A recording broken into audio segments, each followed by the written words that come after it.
Today we're going to be making some dice for my buddy Jared, who is a big fan of Destiny 2, specifically the Warlock class from that game, whose colors are black and yellow. Also, sorry for being a bit late on this video. I've been working on some huge projects recently, and I also had COVID, so I was isolated away from my stuff for a good long while, but now I'm back and it's time to get into some dice making. We're not doing anything wild or crazy in this video, but we will be trying to expand upon a technique that we've done before. Remember when we painted the inside of this shell mold and created these really cool speckled paint looking dice? Well, you can only do that with a shell mold, and I thought we could expand upon that by creating lines to give it an almost Tron futuristic look, since that's what a lot of the characters in Destiny 2 look like. Originally, we just kind of spackled paint in on the mold, but now I'm going to try and create some solid lines. I don't really have a pattern in mind for this, I'm just trying to create solid straight lines, or as straight as I have the ability to paint. You can see here I do it on the lid, and that might give you a little bit better view of what I'm trying to do. I don't necessarily want them all to connect, but if I can get them to connect, it will look a little bit more flowing. So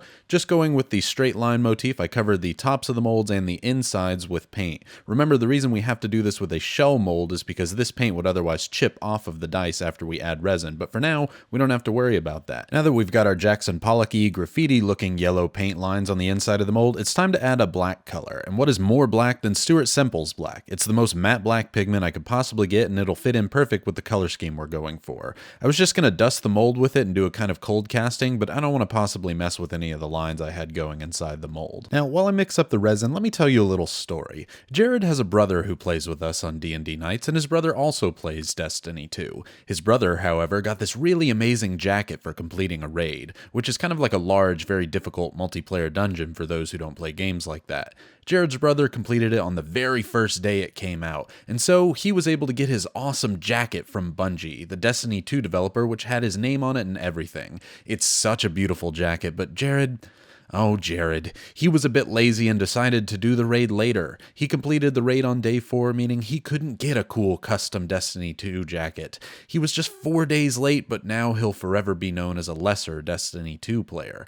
Now, our table makes fun of him for this pretty often, but I'm here to tell you, Jared, if you're watching, I'm done making fun of you for taking 4 times as long as your brother. The mockery ends today. So after we mix up our resin, let's lay out some wax paper to keep things clean, and then I'll grab my mold. Oh, whoops, that's not my mold. That's my keychain for being an awesome Destiny 2 Titan player. I didn't want that to be on camera. That would make Jared feel bad. Let me get that out of there. Sorry about that technical difficulty. Let's put our molds on the wax paper.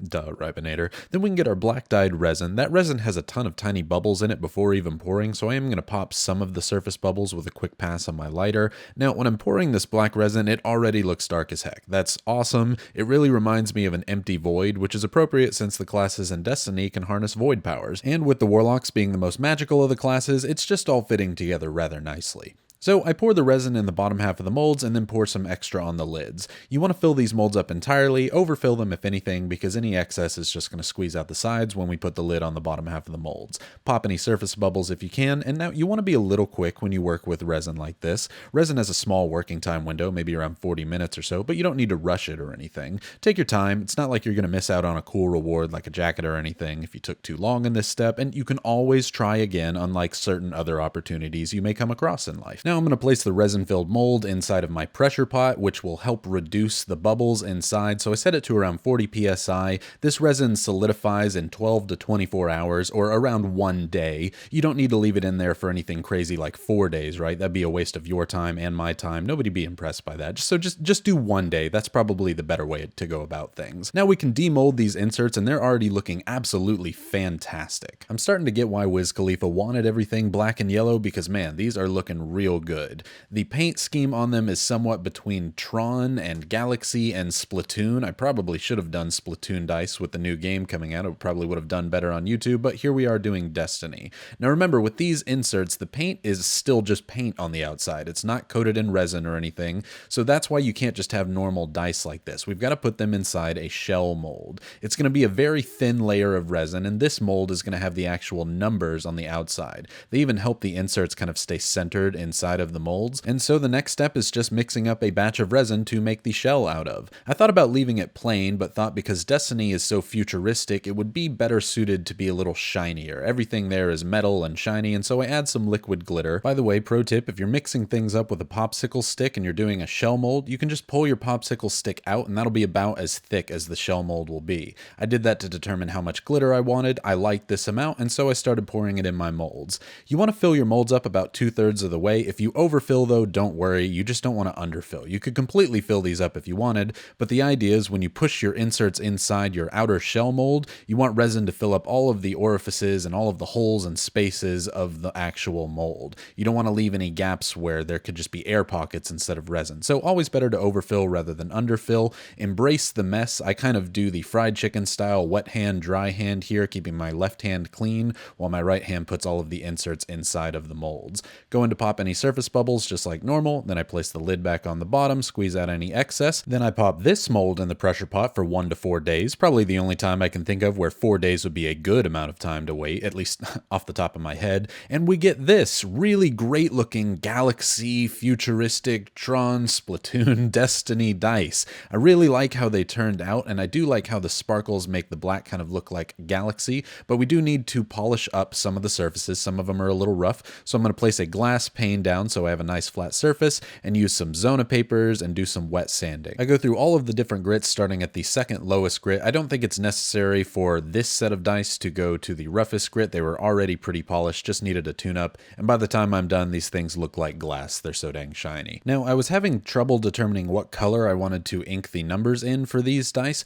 but one of the reasons I use so much glitter is I wanted there to be a difference between the yellow that was going to be underneath the shell and the yellow that would be on the top. It'd be a little bit more matte or a little bit more dull and hopefully stand out enough. By the time I was done, I think that they are super easily readable. I was really worried that they wouldn't be, but man, these things are gorgeous, especially up close. The yellow is bright and vibrant and pops from the black. There's so much glitter that the black just looks like a starry night sky, which fits the very space theme that Destiny has going on in it, and I just absolutely love them. It was kind of a challenge to do just a 2-color dice, both with the pattern in the background and inking the numbers, and I was happy that it turned out so well. Thanks again to Dicey Encounters for making me these shell molds to use in the video, but you know, as Jared always says to himself as he stares at his cold, jacketless body in the mirror, looks aren't everything. So let's see how these dice sound on the table.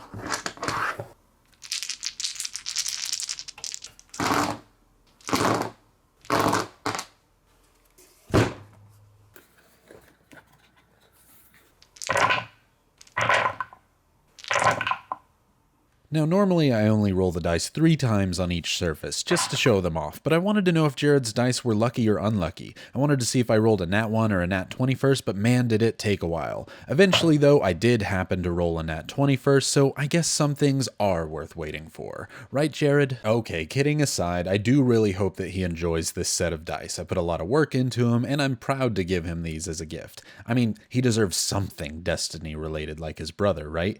And I have now officially made a set of dice for all of my buddies at that table. Of course, his had to come last, but I mean, he seemed the most okay with waiting out of the group. But as he continually tries to remind us, better late than never. And you know, as we fade out with these glamour shots, I do want something a bit more poppy or with some more pizzazz for the background. I've got this old bag that I have laying around that's all gold, so I figured that would work. And you know, maybe for just a little bit more color, I'll put, I don't know, this keychain I just have laying around in the background. There, that's much better, a lot more color.